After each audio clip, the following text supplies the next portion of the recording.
Spy Psychology, How to Beat Every Class by Jonto.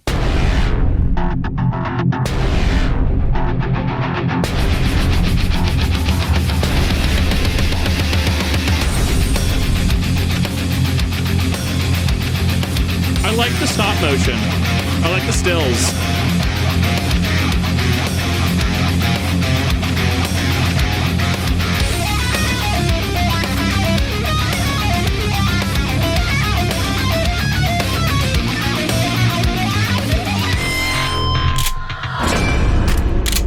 I liked it. It was minimalistic and it was great. I loved it. Spy is not a combat class. He is a stealth class, and he typically dies when being spotted. So you'll want to avoid that as much as possible. But no matter what, there will be times where you do find yourself in direct combat with another player. To disengage? Actually, though? And it's good to know what you can do. Like remembering that Spy has multiple options, actually. Yeah, makes sense. While the gun is the most obvious solution to combat situations, it's not your only option. In fact, you have three primary ones: shoot, trick stab, or run. The first two involve actually trying to kill them. The third is purely for survival. Oh yeah, there's also button knifing where you finish someone off by smacking them in the front with your knife. However, you don't simply have to choose one for every engagement you end up in. In fact, this is where the power of mix-ups comes into play, as suddenly switching from one option to another mid-fight can be used to bait enemy players or throw them off. Oh my god, yes. No. Oh, yeah. Oh, this is gonna mess with so many players too. To be like, all right, cool. I'm gonna fight you with my ambassador, and then swap to the knife. Try to bait them in closer. Swap back to ambassador. Try to go for the crit. If that fails, passing step forward. Proceed to trick stab. Bro, there are so many lines of play with that. Making them believe that you're trying to run away or gun them down often results in them running right at you, which can leave them open to a trick stab. The reverse is also true. If they're expecting a trick stab, they'll try to keep their distance, which is good for making space to try gun them down or to get a head start on the escape. Okay. Sometimes just hitting enough shots with your revolver can scare people into backing off and letting you get away. But I can't hit my shots! I really can't. Yeah, well, that's just a you problem. It is a me problem. I get that revolver aim can be really finicky, especially from the random spread you get from firing too fast, but this is straight up something you just need to get good at. On that note, remember that you have the ability to see enemy health, and you can use that information to take advantageous fights against weakened players, especially since you're typically already sneaking around the places they retreat to because that's kind of the thing you do as the 9th class. Right. If you choose to escape, Pyro. a very powerful thing that I've talked about before are cloak illusions. Simply put, it's the act of moving one way when starting your cloak, then changing direction once it's complete to throw the enemy off. When you do change direction, turn to look at the person chasing you to check that it's actually working. Always keep note of the last they saw of you. If you get bumped or shot and your cloak blinks, then change direction again if you think they saw it. Try and keep track of them while making them lose track of you. Successfully misleading players can cause them to waste a lot of time looking for you. Be wary of the information they have to go off. This also applies to trick stabs. They're obviously quite flashy, but they're also a good way to clutch a fight or take someone out with you. However, trick stabs can often fall apart very quickly if your target sees it coming. Right. Again, they're most effective if they don't even know you're about to attempt one. Choosing which of the three options to take is not some binary guide. A lot of it will come up to your own knowledge and intuition. The more you play and mess it up, the better you'll get at making these decisions. Right. And remember that you can mix them up or quickly switch between them. With these concepts in mind, I'm going to be going over combat with each of the 9 classes. Though not just fighting against them, but how to work with them on your team. While Spy can feel like a solo unit a lot of the time, being wary of your teammates can be incredibly powerful. You aren't just getting lots of kills, you're creating an opening for your team to leave more destruction in your wake. I think this is the important part that video after video is driven home, and I like that it's driven home. Like, I like the reminders about trick stabbing. It's the 180 behind. The animation isn't necessarily tight. Like, the heavy standing, right? It's more in line with their shoulders rather than from where they're standing, right? Something like that. Things like cloak illusions, right? It's good reminders, but I think that the biggest reminder here is you're the spy. Yes, you have a lot of instant kill options like the knife. You have a lot of value in your kit, a lot of high DPS, but your whole job is to help benefit your team.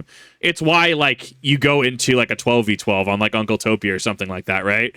You have maybe one spy on every team, or on both teams, right? But like, you can get that two going. You rarely ever see three. You rarely ever, and then you go entire games and you don't even see a single spy, right? Like, your whole entire goal is to help your team. You are there to help problem solve so your team can win.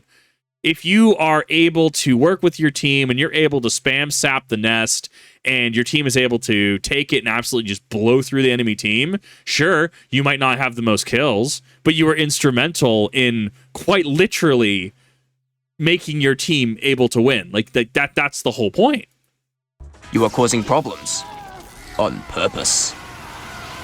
Now, it needs to be said that what I say here cannot account for every possible situation. Watching my videos does not automatically make you a good spy. You need to put in the practice and experience. My videos don't just bypass that. But this video will help you understand the matchups much better.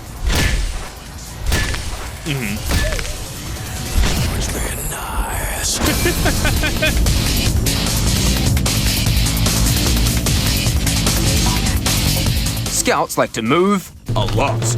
Good scout players will use their high speed to make themselves hard to hit, often juking and changing direction constantly.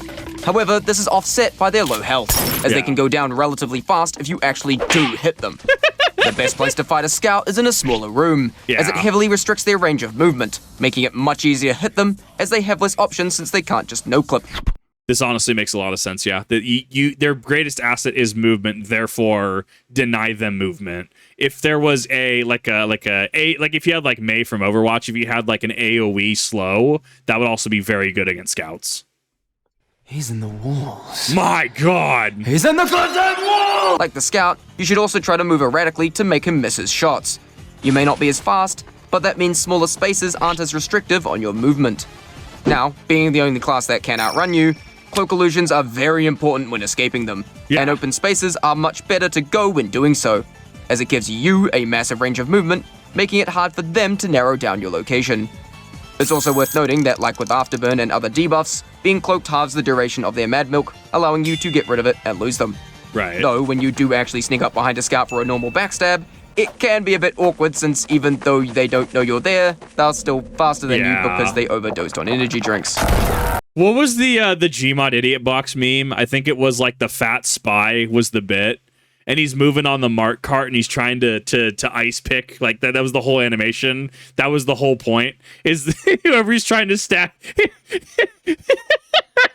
Dude, the Gmod idiot box lived rent free in my head. That meme got way funnier after this. Thank you, Jonto. When this happens, just follow the scout and stay directly behind them. Once they get into combat, scouts have a tendency to walk backwards within the first few seconds. If you stay behind them like so, they'll walk straight into a knife.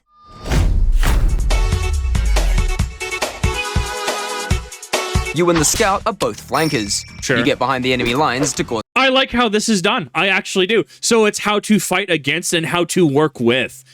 That's a really good way to... It's not necessarily padding the video. It's a good way to cover multiple concepts in a single section. I really love this. Problems from unexpected angles.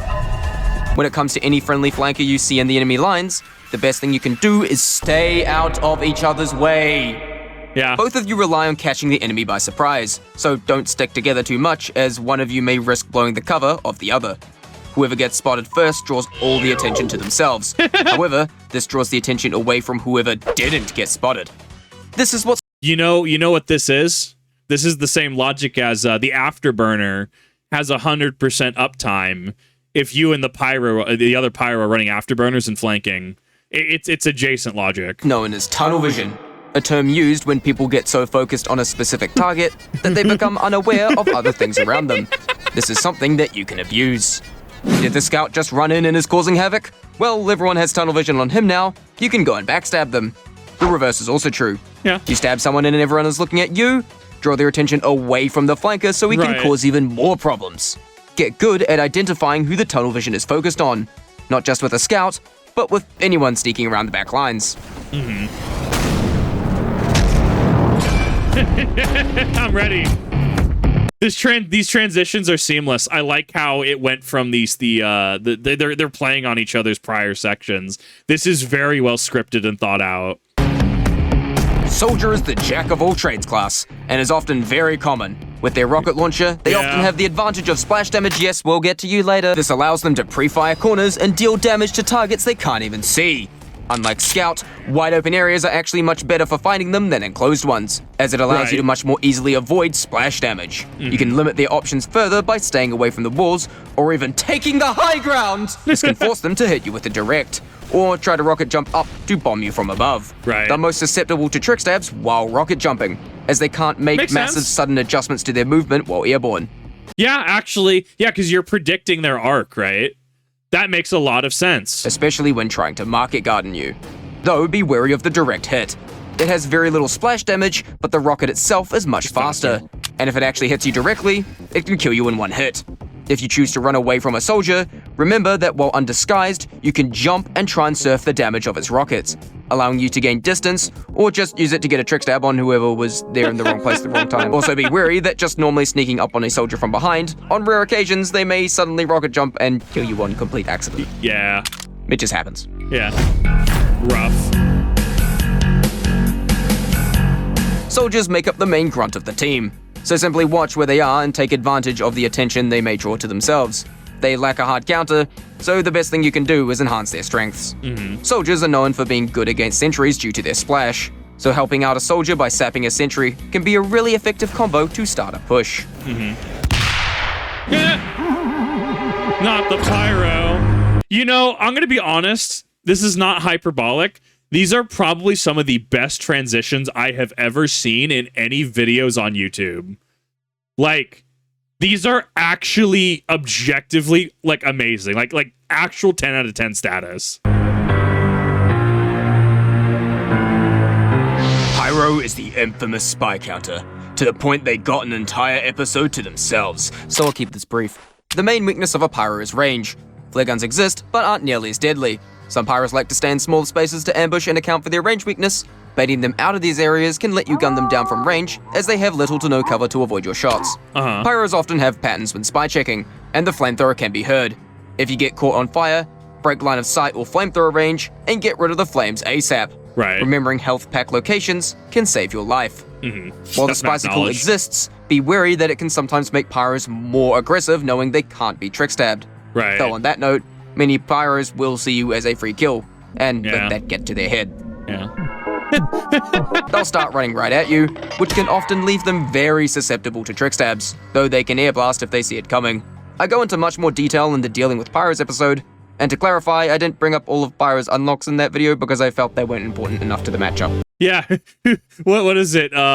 Jagged Edge or Volcanic Edge? I always forget the one. The axe that literally nobody uses.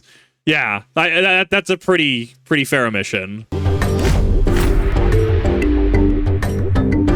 Pyros have very good crowd control and are great at causing chaos around them.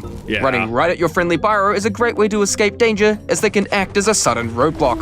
Pyros are known to struggle when pushing into sentry nests, even when Ubered. But this is mainly due to the knockback, so sapping a sentry can also be a great way to give your pyro an opening to take full advantage of their crowd control. That makes a lot of sense, actually. The Demo Man! These edits are just so good. Like, oh my god. This is actually perfect. I want more content like this.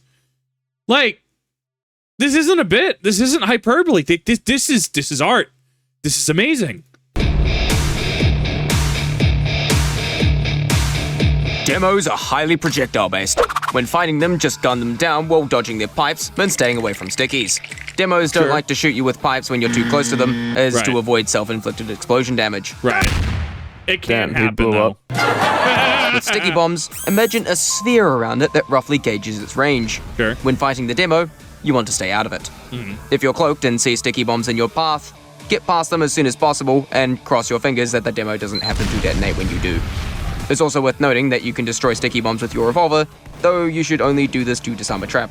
And stay away from them while doing so. Similar to a soldier, oh yeah, they would get feedback on them getting destroyed, wouldn't they? Make up the main grunt of the team, so there's not really much else to fighting them. Yep, there we go.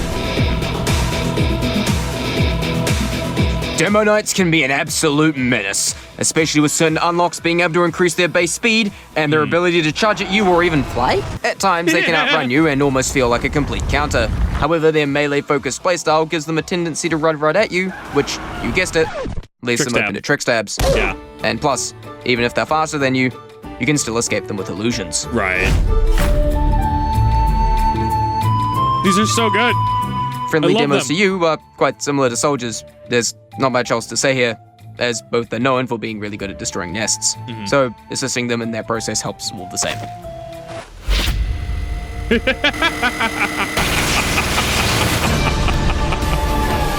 Love the heavy. Heavy is the tank of TF2, having the highest health pool in the entire game. However, your knife Yeah. does not care. Makes sense. Heavies have the potential for massive damage output, and can soak up a lot of it themselves, so being able to instantly take one out can be very helpful for your team. That being said, heavies who are firing make much better targets than those that aren't. Though Yeah. be wary that good heavies are wary of spies, so you may really have to pick your moments. Yeah. You can use the sound of their gun to tell if they're revved up, unless they have the Tomislav. Oh, Tomislav, my beloved. If you get spotted and they start firing at you, the sustained damage of the minigun allows them to track you. Because of this, you should break line of sight as fast as possible to throw their tracking off. Do Right. not try and gun down a heavy that's already revved and is high health, as they will quickly outdamage you. Right. Another good thing to look out for, or should I say listen for, Eating heavy. if you hear the sound, And this is why heavies have to put their backs into corners or against walls. it means that the heavy is eating a lunchbox item and is unable to do anything until the animation ends. Oh my god. So I looked at I was looking on the Steam market board. There's a listing for a collector's is it I think sorry, yeah, it's a collector's specialized kill streak sandwich. It's like 770 USD. Wild. Potentially giving you a free backstab. Many heavies are smart about this though, and will put their back to a wall or corner. Right. If against a flat wall, then you should be able to backstab them from one of two sides. If in a corner, finding a way to jump on top of them may give you a valid backstab angle, though this won't always work. Yeah, And that's if you a misjudge coin it, toss. and if a heavy turns around at the last second before you stab, either break line of sight or go for a quick matador while you're still right in their face. Wait, wrong type of friendly. Wait, wrong type of friendly. That's not what I meant. Look, I don't know. Just keep them alive. They'll probably give you sandwiches, knowingly sabotaging their own team, and plus disguising as them right in front of them is a pretty funny joke. Yeah. It's pretty funny. A really funny guy. Guys, we can get double the hoovy. More hoovy per hoovy. Amazing. Heavies that are actually on your team draw a ton of attention due to their aforementioned high damage output and just being Yeah. big. Yeah. They're loud and obvious, and a big target for the enemy team, so take advantage of the attention they draw. Keep an eye out for any sniper that may be lining up a shot on them, and take them out before they do so, thus prolonging your heavy's rampage. Snap. The teleporter was clever. I liked that. That was a good edit. The engineer matchup was literally the previous episode, so I'm Yeah. just going to recap some stuff from that video. Fair. Taking out nests often requires good strategic plays and quick thinking. Take the sentry out of play ASAP before attacking the engineer, and it will put both of you on relatively equal ground in a 1v1. Right. Always make sure the teleporter goes down. Do not underestimate its power to the team. It effectively acts as a respawn beacon and can get enemy players to the front lines much faster. As a certain engineer main once said, you put down a teleporter and you're a winner. You're a winner. Game win. nests in Words to live by. True wisdom. general are really good at stopping pushes. When your team is pushing forward and the enemy engineer is trying to set up an advance, going ahead and disrupting that process can prevent them from setting up a nest in time before your team arrives. Identify which nest and building is being the biggest problem, and put pressure on it. If you want more detail on how to approach this matchup, check out the episode specifically dedicated to it. So Chad actually mentioned that was actually a really good showcase, a show not tell. The dispenser can block sentry, like sentry bullets and rockets and stuff, right? That was actually a really good way to show not tell that, and someone in chat did bring that up last video.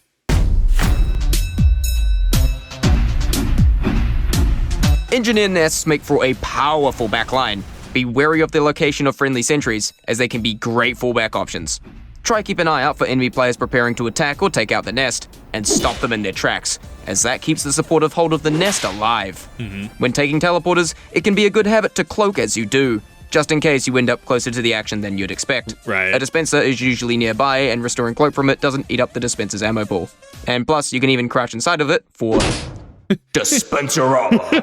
On that note, when a friendly engineer is nearby, try to avoid picking up ammo packs that he may need, as he Right. needs them much more than you so he can set up quickly. Yeah, And makes if your sense. engineer places an entrance at spawn during setup, you can really quickly switch to engineer, upgrade it to level 3 for him, then switch back to spy before the round starts. It's highly appreciated and saves the engineer precious time.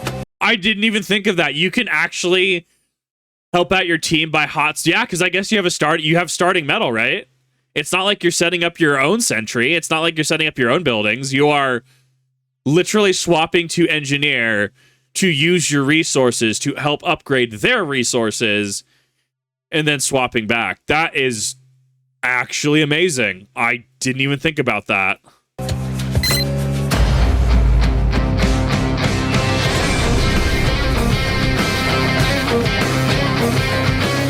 Medics are an incredibly important member of their team. Their healing keeps their team alive for a lot longer and undoes damage that your team deals. Right. The stock Uber charge grants complete damage immunity for 8 seconds, making it arguably the most powerful move in the entire game. Okay. Medics build their Uber over time while alive, taking roughly 40 to 60 seconds. This is under the assumption they're actually healing people, which they should be. Successfully Right. I think healing accelerates that. managing to pop one allows them to push into the enemy and deal a massive amount of damage. Right. That being said, getting a backstab on a medic can do an immense amount of damage to the progress of the enemy team. Not only have they temporarily lost their healer, but you've also erased any Uber charge they may have had. Yep. Even if they didn't have much, time is still wasted as they wait to respawn and start building again. Right. Sometimes you may fail to get a backstab on a medic, but the next best thing you can do is to make them panic pop, which is when they use an Uber to keep themselves alive. While this isn't as good as dropping an Uber, you have effectively made them waste it. Medics play a constant balancing act of staying close enough to the action to effectively heal, but not getting too close to the danger. Right. So they tend to stay right behind the front line. Though be aware they can turn around while healing, and they may use this to check their back for potential French men. Good disguise acting can trick them into healing and running right up to you. You can use this to double back and stab them while getting healed. Ultimate betrayal. In rare cases, if you're doing a really good job, they may even Uber charge you. If this happens, just try to play it off for at least a few seconds and try to drag them into danger once it wears off. Right. Ultimate betrayal. Ultimate. Just be aware that hitting a disguised spy with the crossbow still gives the enemy hit sound, so that can potentially give you away if hit by one. Interesting. And also be aware of the Uber saw crits. Yeah. Medics also have a tendency to get real tunnel visioned right before they pop an Uber, giving you a potentially golden opportunity to drop the Uber right at the last second to cause maximum emotional damage. If the Uber does get popped before you can drop it, just stick behind them and play it out with your disguise. Wait until you can see the Uber about to wear off, and stab the medic or their patient the moment it does. Their spy awareness is typically extremely low during an Uber. Right. On that note, if you beef a stab on a medic, sometimes you can run past and stab whoever he was healing instead.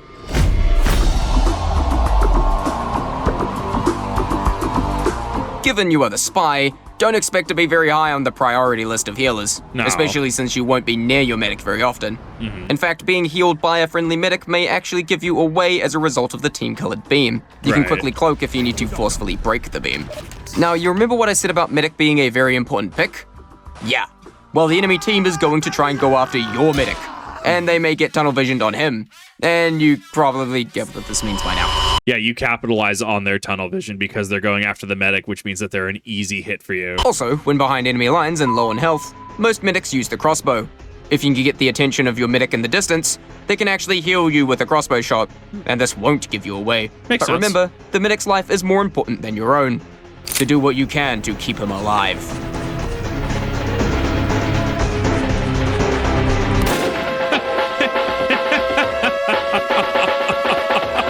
That was good. I like that. Good stuff. Sniper is the other main pick class. However, they tend to quite literally have tunnel vision, often making them good targets. Yeah. They can be a huge pain for your team to deal with, so getting a pick on a sniper, even if it gets you killed, is very much worth it.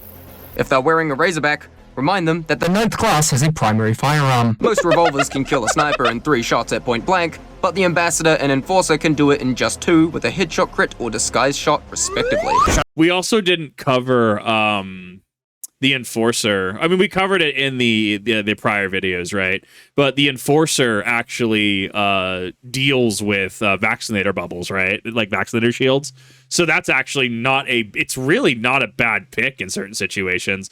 The Diamondback, I still need to go over this in an entire video. The Diamondback fascinates me. We're gonna talk about you. Just be aware, especially when taking 3 shots, that the sniper may have time to react and turn around, causing them to either attempt to quickscope or melee you. Right. Both of which have the potential to kill you instantly because of those rare high moments. A good trick is to shoot twice, then pull out your knife and finish them off when they turn around to face you, as it's easier to hit than another revolver shot. I call it the shoot-shoot-stab. If a sniper manages to throw their own urine Lemonade at you, like with the Mad Milk, you can half its duration by cloaking. If they have the Bushwhacker equipped as well, they may get real tunnel visioned on trying to kill you with that, which you can respond by reminding them that Spy has a gun! When trying to not get headshot yourself, just be wary of the sightlines a sniper may be watching, and use the good old habit of cloaking before rounding corners. Right. Spy has a gun. I have a gun. Do not enter my sightline. Also beware the janky I love that he shows up. Like every time I see it, I just don't expect it. It's so good. headshots of the Huntsman because look at their scuffed hitboxes. Plus, Yeah. in the Classic can headshot without being scoped, so snipers using either of them suffer much less from tunnel vision. Right. Considering that both you and your sniper will sit at complete opposite ends of the map, there's very little interaction between you two. Right. The best thing you can do is take out any enemy sniper that's aiming at them, just to keep yours alive. Right. You're helping them win the 1v1s. The Spy v Spy, let's go. Yep, there it is.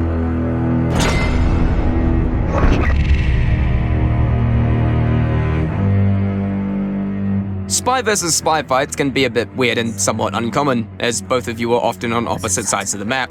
You're most likely going to encounter one when one of you hasn't made their way to the enemy lines yet. If you notice a disguised spy in your lines but they haven't noticed you, they may be caught off guard by a backstab. You could also disguise as a teammate and use that to trickstab them, as they don't expect to somehow be trickstabbed by a goddamn pyro. It's of course good to be wary of the inverse, as a spy might be able to unexpectedly catch you out when you're sneaking around their lines. If you bump into another spy while you're both trying to sneak around invisibly, it's best not to bother decloaking and just be on your way. By the time you decloak, they'll probably have already lost you, and you Right. risk blowing your own cover in the process. So just let that one awkward interaction be at that. Though if a spy passing does choose ships. to fight you, remember, you have the 3 options. Yeah. What is this guy doing? If the enemy spy is obviously trying to trickstab you, you can challenge them and have a trickstab duel, but remember you have the option to simply refuse to play the game they're playing and just shoot them instead. Right.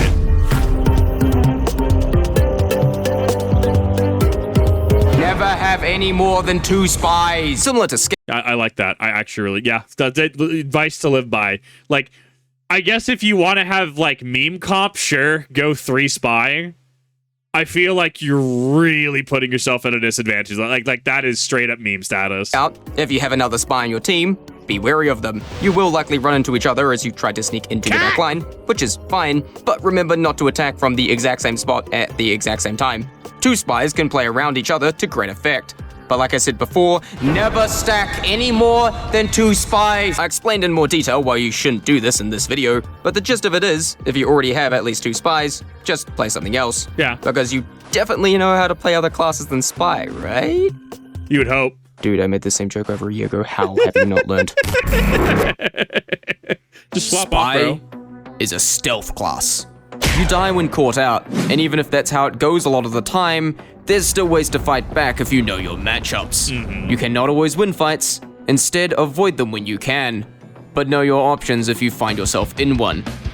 Even if you expect to die in the process, don't go down without a fight. Right.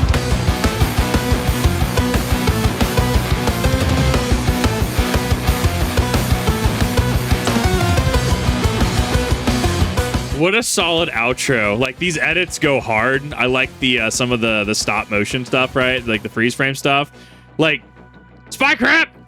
Like, oh god, that is the one that will forever get away from me. I will never not be depressed about Spy Crab.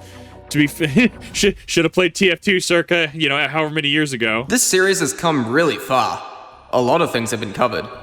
And while it won't cover absolutely everything about Spy, considering that's just kind of impossible, Yeah. there is one major thing that I've intentionally saved till last. Okay. For the next episode. The finale of Spy Psychology. I'm ready for this.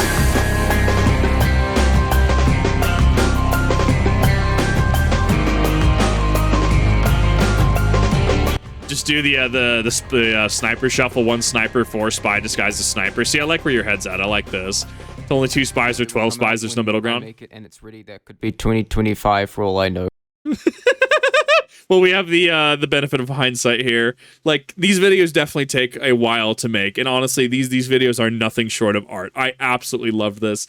I love learning about not only the game, right, Team Fortress 2, but also learning about Spy, how it's played, metagame knowledge I can apply from other games into this. Like, I'm thinking about Pokemon matchups, right? Like, if you're fighting, say, bulky water type, arc type, like Suicune, Milotic, etc., how do you crack that board, right? How do you crack something like a Primal Kyogre, Mega Rayquaza, Wolf Glick team, right? Like, how do you apply that into this, where knowing your type matchups, knowing what you have, what your toolkit is, what you have access to, whether that's going to the funny the funny L spy revolver. Maybe you're like, let's actually go stock and we'll go big earner, try to get some cheeky chain stabs, or we're gonna just play a mobile harasser all game. It's been very cool to watch this series and very cool to learn a lot, and can't wait to really put it to practical use. But thank you everyone for watching. Really do appreciate it. Next time we will have the finale. I can't wait to see what he has in store. This is all very good information, very good editing. It's really cool to see people like Martin Sheeta Pants and Uncle Dane, even though I don't have much Uncle Dane experience at this point. Very cool to see these videos, and I hope to see you all in the finale.